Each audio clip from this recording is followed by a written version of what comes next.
Ting losses.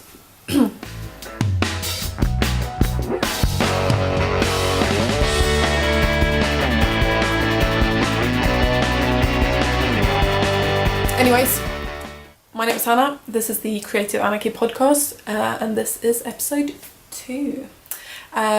You can find me on, I'm mainly active on Instagram. You can find me there as Hannah Simeon. I have a Ravelry. I buy patterns there. That's pretty much it. So, this is my podcast where I talk about knitting, sewing, anything else I might be getting into, a bit of hand dyeing occasionally. And we'll see, I'll probably find something else that I want to talk about as well, since I tend to get very easily distracted by, ooh, shiny new thing to learn, ooh. So yeah, we'll see how it goes. At the moment, that happens to be hand dyeing. I've run out of wool. It's very sad. But I need to knit faster so that I can motivate buying more wool, because that's how it works.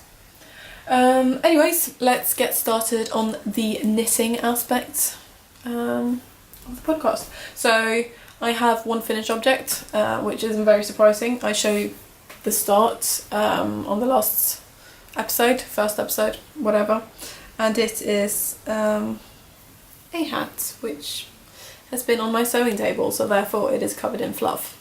Yeah, so this was just for my boyfriend. It's the Hipster Hat by PetiteKnit. Very kind of basic, simple hat. He's not much for extravaganza. It's very much like clean lines. That's his jam. But yeah, this is one of my hand-dyed yarns as well. My first ever try. And this is what it looks like. Yeah, very, very basic. You can see the decreases. It decreases in 4 places, just along the side of one of the ribs, just like that. It's really soft and cozy. I haven't actually tried this, or have I? I don't know, but there we go. That's what it looks like. I have no clue what I look like since I don't have a front-facing camera. But yeah, it's very nice and cozy. He seems happy.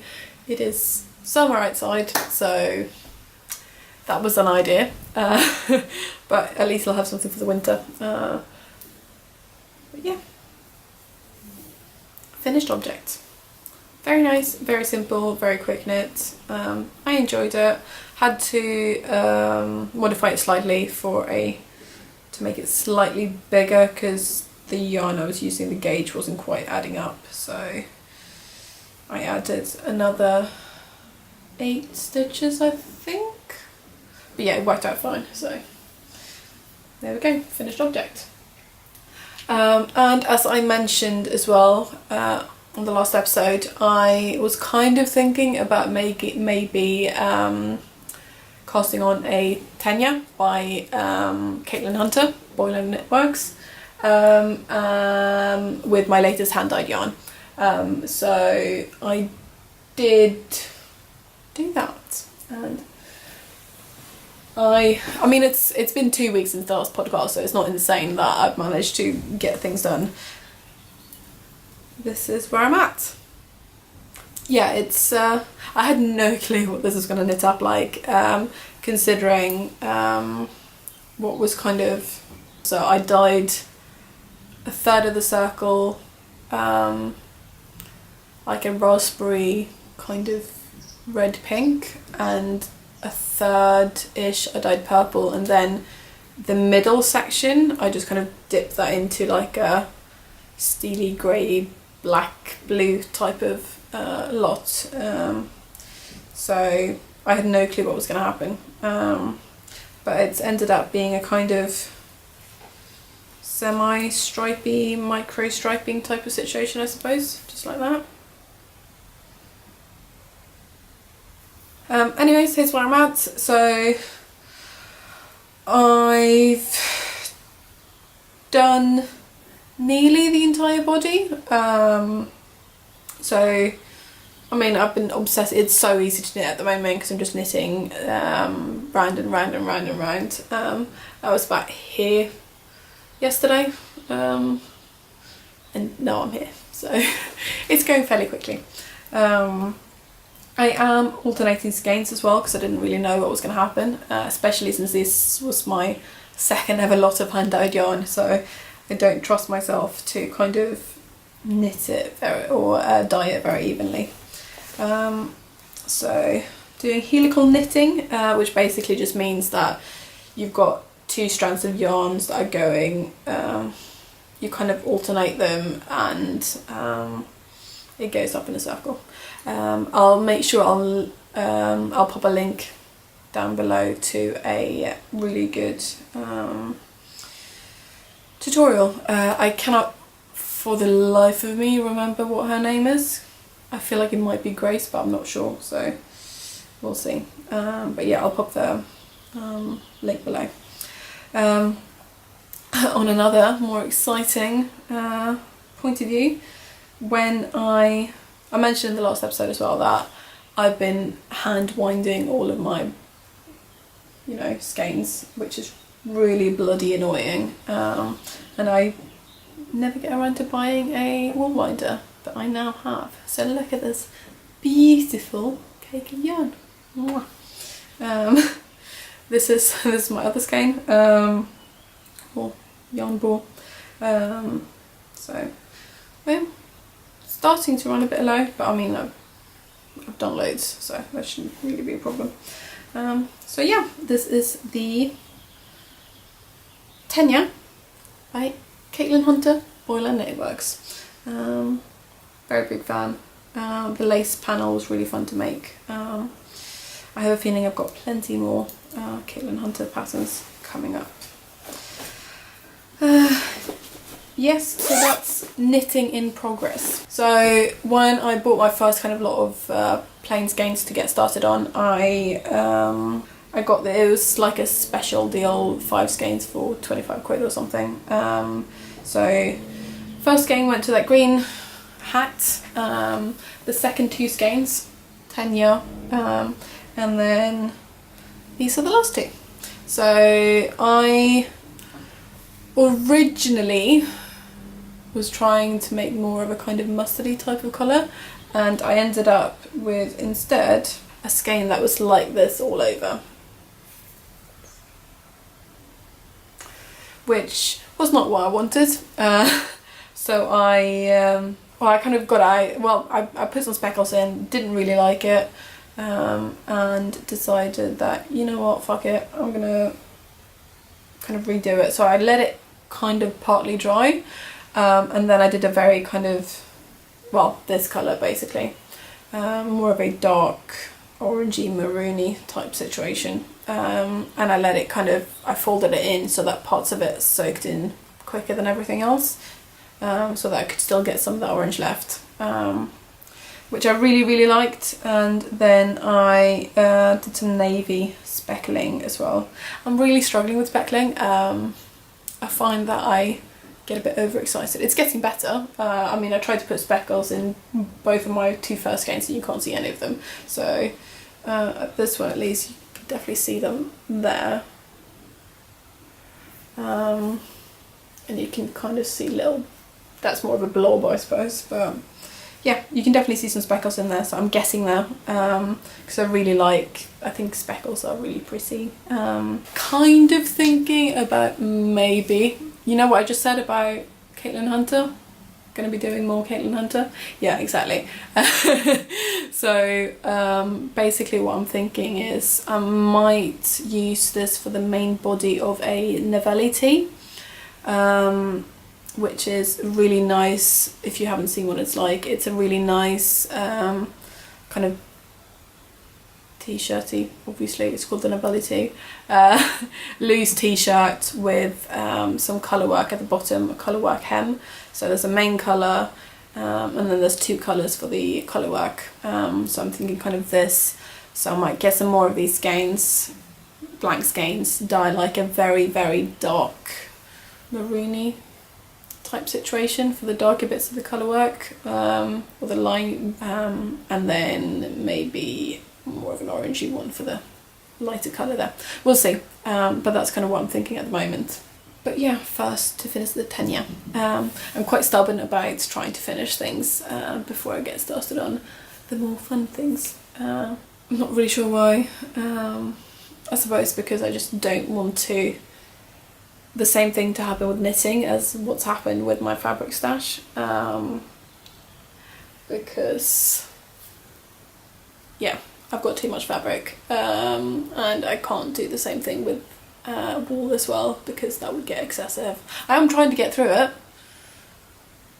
It's just a lot of it is very impractical. There's only so much you can do with like red and gold silks and brocades and stuff like that. I'm very much like a pro when it comes to fabric. It's just like, ooh, shiny sparkly, ooh, grab your hands. So if anybody wants to like invite me to loads and loads of fancy like balls and dinners and things like that, maybe some movie premieres, don't worry, I'll be there. I'll wear something nice. I'm your gal. I think that's it when it comes to knitting. So I'm going to finish my Tegna. Hopefully by the next episode it'll be done. That being said, I might get started. I'm thinking about making a sparkling cider hat by, well, Voolenvine is her internet namey type situation, with the leftovers from the earring that I wore in the last episode, which is this kind of, I can't be bothered getting it, but it's like a pink with gold sparkly bits, and I have, in my massive stash of random shit that I don't need, I've also got some very nice little beads that would be cute to kind of incorporate into it as well, because hey, learn a new technique, fun.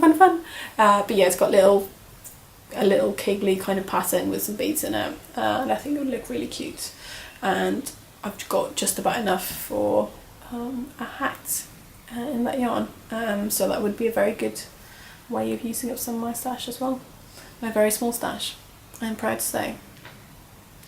I get very jealous of all their kind of podcasters with their shiny big stashes. They've got so much stuff, but I'd get so stressed out if I had that much yarn just sitting around, so no, I'm not allowed to do it. Also, can't afford to do it, but you know, shit happens.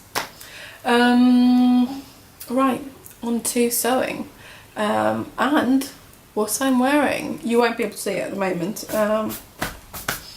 because this is just a plain t-shirt. Nobody likes plain t-shirts, but I mentioned in the last episode that I wanted to make a black skirt, a black gathered skirt with big pockets and big buttons.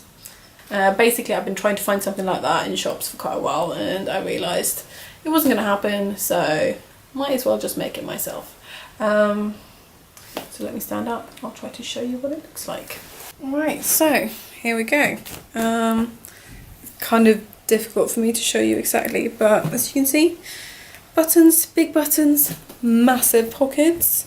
I'm pretty sure I could fit a smallish kind of pocket book at least in this. Yeah, loads and loads of fabric. It's very kind of flowy. It's very nice. The fabric is a cotton linen mix, which will be perfect for summer. The pockets are adding quite a bit of like width, but I quite like it. I think it gives it kind of like a 50s vibe. I'm not really sure why. That's just the kind of silhouette I'm getting. Yeah, I'll sit down and I'll talk a bit more. Alright, yes, so that's it. I didn't use a pattern or anything for it because it is basically, the back is just one width of fabric, the front is one width of fabric cut in two with a button band down the side, and then I've added the just sewn the pockets at the, like literally attached to the front, and then I've gathered it onto a waistband. Really easy, really quick. The only thing that took a bit of time was waiting for the buttons to arrive, because I couldn't find any that I liked that I had at home, because I wanted them to be quite big. But yeah, really easy, and it's going to be perfect for the summer, especially for like work and stuff, because I don't like not having pockets when I go to work, but I like big flowy skirts, and it's basically impossible to find that combination if you go shopping. I have a tendency to go, ooh, shiny! Oh, it doesn't have pockets, whatever. I'm sure I'm not the only one who does that, but it means that I very rarely manage to find things that I can buy in a shop. But you know, shit happens. Other than that, when I did go to the fabric shop to buy this fabric, I may have picked something else up. So in about a month, I'm going to Sweden. I haven't been for like a year and a half, which is embarrassing. And yeah, not good. It just, I don't know, for some reason it's just not happening. But I'm finally getting around to doing it. I'm bringing Zach, he's never been before, so that's going to be really nice. But we're going partly for a friend's 30th birthday. That's kind of the reason we're going at exactly that time, because it wasn't the cheapest time to go, but I kind of wanted to go, and it's a themed party, and it's a toga party, which I am extra AF, and I'm not going to just show up wearing normal clothes or a regular sheet like wrapped around me, because that is boring, and I don't do that stuff.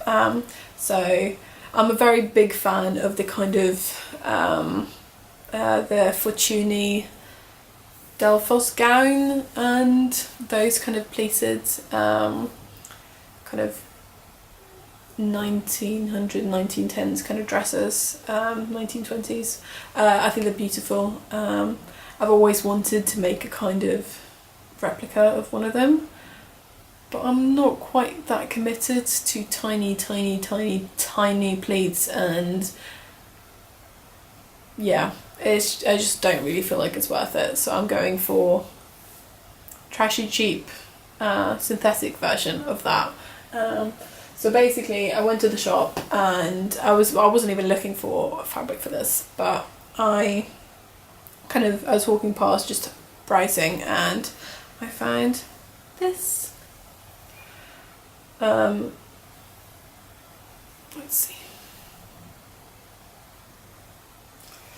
It was super cheap. It's very synthetic. It's a gross fabric, but it's the kind of vibe I was looking for. So I haven't started sewing it, but I'm definitely going to go for it. I've had a look at some kind of Grecian, kind of traditional, well, women's version of toga. So that's what I'm going to go for. So it's definitely not going to be kind of Fortuny, Delphos, that level of construction. It's just going to be very basic. It'll be like a mix of a Fortuny Delphos gown and handmaids from Game of Thrones. But yeah, it'll be really comfortable, it'll be perfect. It's going to be super quick to whip up, and I'll just match it with some gold jewellery and do my hair, and it'll be perfect. So yeah, I'm really excited about that actually. I love an excuse to dress up. I'm one of those people who, I don't know, I just can't do it half-assed. I'm on or off. It's pyjamas or gowns. So expect to probably see this finished by the time I've got the next podcast. I'm not really sure I'm going to be able to show this off unless I'm literally wearing it, so we'll see how that goes. Any other sewing I'm planning to do? Just to give you an update on Aria, haven't touched it.